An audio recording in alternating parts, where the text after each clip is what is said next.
In the annals of financial history, few events loom as large and terrifying as the great stock market crash of 1929. It was a pivotal, cataclysmic moment that shattered fortunes, redefined an era, and plunged the world into an unprecedented economic crisis. Yet, amidst the pervasive euphoria of the Roaring Twenties, as millions poured their life savings into a seemingly unstoppable bull market, one legendary figure stood in stark, chilling opposition: Jesse Livermore. While the masses celebrated an endless ascent, Jesse Livermore meticulously prepared for the inevitable collapse. He was not swayed by the prevailing optimism, nor was he blinded by the infectious greed that gripped the nation. Instead, he observed, he analyzed, and he quietly positioned himself for a move that would etch his name into financial lore forever, shorting the market just as it teetered on the brink of its devastating fall. Subscribe now, leave a like, and write any comment. This way, you'll help more people see and hear this message, and I'll know that my work is not in vain. His legendary feat, accumulating an estimated $100 million in profits while others faced ruin, was not a stroke of inexplicable luck, nor the result of insider information. It was the direct, inevitable consequence of an unwavering adherence to a specific set of timeless market principles he had painstakingly learned, often at immense personal cost, through decades of triumphs and devastating bankruptcies.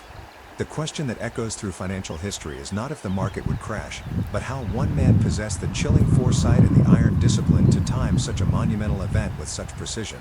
How did he see what others, caught in the grip of mass delusion, so utterly missed?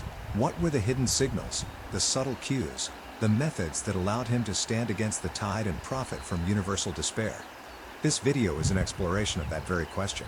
It promises to dissect the intricate methodology, the profound psychological fortitude, and the meticulous observational skills that enabled Jesse Livermore to achieve one of the greatest feats of market timing in history. We will peel back the layers of his genius, revealing the precise principles that allowed him to anticipate and profit from the terrifying storm of 1929. Jesse Livermore's ability to foresee and profit from the 1929 crash was rooted in his relentless, almost obsessive, objective observation of the market's internal mechanics, precisely when others were blinded by external noise. He held a profound disdain for conventional wisdom, newspaper headlines, and public sentiment, understanding that these were largely reactive, designed to explain moves that had often already transpired. His focus was singular and unwavering, the unvarnished truth displayed on the tape, the real-time record of price and volume. He viewed the market as a living, breathing entity, constantly communicating its true intentions through its own actions, not through the optimistic pronouncements of pundits or the despairing cries of the masses. While others chased earnings reports and merger rumors, Livermore meticulously watched how stocks reacted to news, how they moved on volume, and how they behaved around critical price levels. He understood that these raw data points formed a language, a series of hidden signals that few truly comprehended. His method involved an intense focus on key levels of support and resistance. He understood that these were not just arbitrary lines on a chart, but psychological battlegrounds where the forces of supply and demand clashed decisively. He paid meticulous attention to how stocks tested these levels, whether they broke through with conviction on high volume, signaling strength, or failed to hold them, signaling weakness. These interactions were critical clues. Crucially, Livermore possessed an unparalleled ability to discern subtle distribution by smart money. Even as prices might be nominally rising or holding steady, he would look for signs that large, informed players were quietly unloading their positions. This might manifest as stocks failing to rally on good news, or increasing volume without corresponding price advances, indicating a weakening underlying demand despite outward appearances of strength. Ultimately, Livermore's chilling foresight in 1929 came from his unwavering commitment to seeing what the market was doing, not what it was saying, or what others thought it should do. While the public bought into the illusion of perpetual growth, Livermore observed the relentless distribution occurring under the surface, the subtle shifts in price behavior, and the pervasive weakness appearing in leading stocks. His precision was born of objective observation, not speculative intuition alone. Even with unparalleled observational skills, Jesse Livermore's legendary success in 1929 would have been impossible without his equally legendary patience. He held a profound conviction that the big money is in the waiting, not in constant activity or frantic trading. He understood that rushing into a position, however tempting, invariably leads to premature entries, wasted capital, and the frustration of being caught in whipsaws or false moves. Livermore was never afraid to sit idle, sometimes for weeks or even months, conserving his mental and financial energy. He knew that the market eventually reveals its true intentions, but only to those disciplined enough to wait for unequivocal clarity. He resisted the common impulses of impatience, boredom, and the fear of missing out, FOMO, knowing that these emotions are the speculator's deadliest enemies, compelling action at precisely the wrong moment. His method involved a crucial process of testing the market with a small, almost insignificant, initial position before committing substantial capital. This was not a gamble, but a probe, a carefully calculated experiment designed to elicit immediate and undeniable feedback directly from the market itself. Did the price immediately move in his favor, even by a small margin? Did it hesitate, or did it move decisively against him, signaling a fundamental misjudgment? This rigorous discipline allowed him to confirm his bearish thesis on 1929. He observed the signs of weakness, the distribution, the failing rallies, but before taking his truly massive short positions, he would test. If his small short probe saw the market quickly weaken, it confirmed his conviction. If it resisted, he would exit with a negligible loss, preserving his ammunition. He allowed the market itself to validate his view, rather than relying solely on his own intellectual certainty. This unwavering commitment to waiting for undeniable confirmation minimized his risk while profoundly amplifying his potential profit. By entering only when the market unequivocally declared its intentions, when his observations were fully validated by actual price behavior, he ensured that his capital was deployed with maximum efficiency and the highest probability of success. It was the antithesis of gambling, transforming speculation into a disciplined pursuit of high probabilities.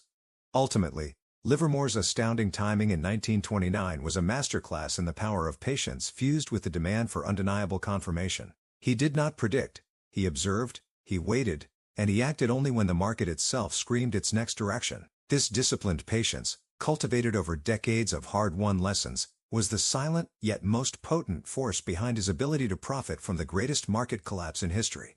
Subscribe now, leave a like, and write any comment. This way, you'll help more people see and hear this message, and I'll know that my work is not in vain. Even with unparalleled observation and ironclad patience, Jesse Livermore's legendary success in 1929 would have been impossible without the crucial final component, the decisive strike, executing his strategy without a trace of emotion. The moment of undeniable confirmation, when the market unequivocally declared its intention to collapse, was the critical juncture where opportunity translated into colossal profit. Hesitation, fear, or any vestige of hope would have proven fatal.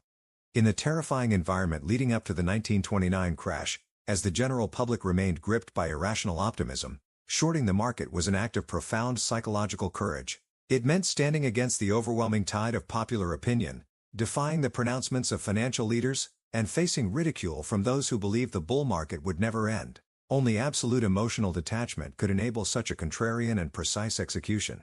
Livermore possessed the remarkable ability to suppress all hope for a market rebound once he initiated his short positions. His decision to sell was based on objective market signals, not personal desire for the market to fall. Similarly, he conquered any fear of shorting a seemingly resilient market, understanding that his actions were rooted in the truth displayed on the tape, not in the pervasive anxiety of the crowd. His execution was a masterclass in methodical precision. He did not make one large, impulsive move.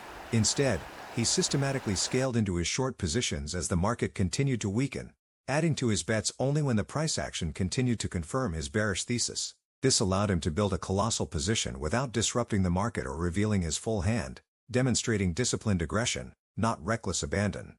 This ruthless adherence to his plan, even as public hysteria grew and the market entered its terrifying freefall, was paramount. He did not second-guess his decisions, nor was he swayed by the cries of panic from others. His strategy was defined, his confirmation received, and his execution was unwavering. This unflinching discipline allowed him to ride the entire devastating wave downwards, extracting immense profits while countless others were being annihilated. Ultimately, Livermore's flawless execution in 1929 was a direct result of his profound emotional detachment. His ability to act with cold, calculating objectivity, free from the corrupting influences of hope, fear, and greed, enabled him to translate his keen observation and patient waiting into monumental financial triumph. The market does not reward emotion. It rewards dispassionate, precise, and unwavering execution of a well-conceived plan. The staggering success of Jesse Livermore's timing of the 1929 crash was not a fluke of history or a stroke of divine luck. It was a profound testament to the power of his timeless market principles, rigorously applied.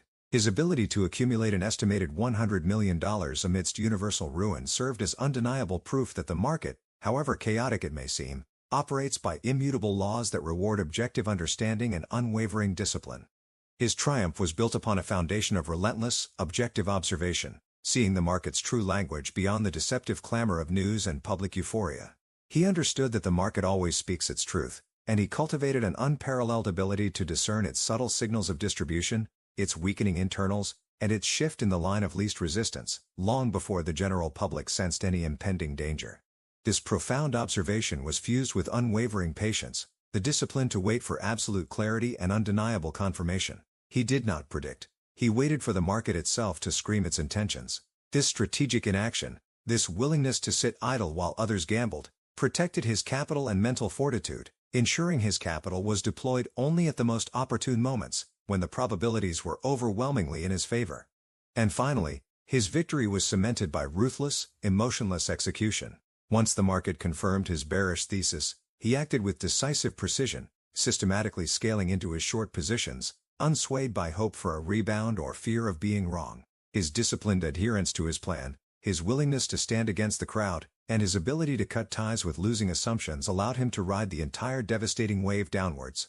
The lessons gleaned from this historic event are universal and timeless, extending far beyond the specific circumstances of the 1929 crash. They underscore the absolute necessity of psychological mastery, the critical importance of capital preservation, and the unparalleled power of a methodical approach to speculation. Livermore's willingness to stand alone, to trust his own analysis over the collective delusion, was a direct consequence of his unyielding adherence to these principles. Ultimately, Jesse Livermore's legendary timing of the 1929 crash offers an invaluable blueprint for anyone seeking true market mastery. It is a powerful reminder that fortune favors not the brave or the lucky, but the disciplined, the patient, the objective, and those who dare to see the market for what it truly is, beyond the veil of emotion and public hysteria. His story remains a stark, yet inspiring, testament to the enduring power of timeless principles in the unforgiving arena of financial speculation. Subscribe now, leave a like, and write any comment. This way, you'll help more people see and hear this message, and I'll know that my work is not in vain.